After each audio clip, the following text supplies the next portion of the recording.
Hello everyone, welcome to the Autring.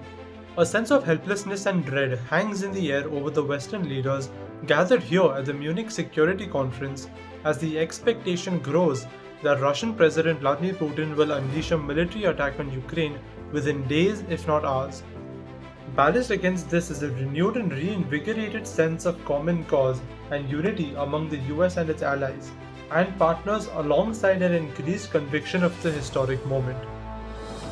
Not since the Cold War's end have NATO allies and their partners engaged in more intensive military planning, designing of sanctions, political consultation, and intelligence sharing. What's uncertain is what will be more defining for Europe's future plans. Putin's determination to reverse the Cold War's outcomes by recreating a Russian sphere of influence by force, or the momentary return to a Western common cause that it has provoked. In every crisis lies an opportunity, but it's anyone's bet how deep this crisis Putin unleashes will be, or how lasting the Western response is.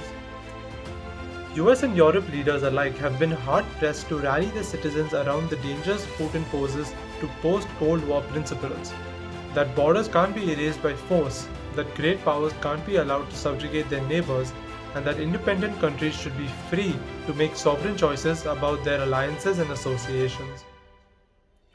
What has shifted the mood here regarding Putin's intention to one of greater alarm over the 3 days is a mounting and indisputable tide of evidence that Putin is poised to launch the biggest military action on the world it has ever seen since 1945. One US official with access to real-time intelligence said, "One can't reach any other conclusion from the growing evidence we see that Putin just wouldn't go to this level of trouble, cost, and logical gymnastics if he weren't intending to do something very serious with it." The mood here is one of disbelief that such a conflict can possibly be possible in modern Europe, after several years of focusing more on less kinetic issues such as climate change and pandemic response. There is also a mood of resignation that all West's threats of political and economic sanctions and commitment to move NATO forces forward to allied countries on the Eastern Front should Putin further attack Ukraine won't be enough to sway Russian leader from what he considers his historic imperative. Munich is awash with armchair psychologists, many of whom have met with Putin over the years, wondering why the preternaturally calculating Putin is rolling the dice now. He himself has told Russian colleagues he is entering, quote, uncharted territory, and European officials who know him best believe controlling Ukraine has become more an obsession than strategy, some 22 years into power and shortly before turning 70. To restore what he called ancient Rus in his essay on Ukraine last summer, which would cement his place in his nation's history, regaining control of Ukraine alongside Belarus is non-negotiable.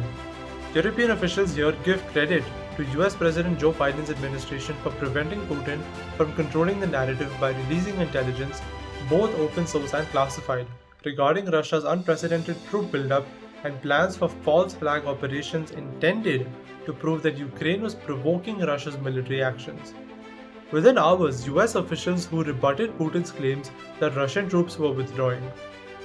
Speaking here, Ambassador Carpenter, the US ambassador to the Organization for Security and Cooperation in Europe, said Russia has now deployed between 169,000 and 190,000 military personnel near Ukraine and in Crimea, far more than US allies had known, a disturbing increase of a force from 100,000 on Jan 30. Said Carpenter, quote, "This is the most significant military mobilization since World War II. How, when, and in what numbers Putin will use all these troops remains uncertain, but only a dwindling number of experts believe he won't use them at all." General David Petraeus, a former US Army commander and CIA director, told a lunch here on the Ukraine issue that what's most revealing is the considerable deployment of, quote, enablers for combat that aren't usually present for military maneuvers. "You don't need field hospitals for exercises," he said. "You need them for invasion." What's disturbing is knowing how long ago the West could have countered Putin's revanchism, as he signaled his path 15 years ago here in a speech that landed in the conference hall of the Bay Iskar Hof Hotel like a hand grenade. Several weeks later, in April 2007, Russia launched a series of cyber attacks on Estonia and invaded Georgia in 2008. It annexed Crimea in 2014, and then Russian-backed separatists in Donetsk and Luhansk regions of Ukraine. Thank you all so much for watching. For further updates, please stay tuned to the Autring.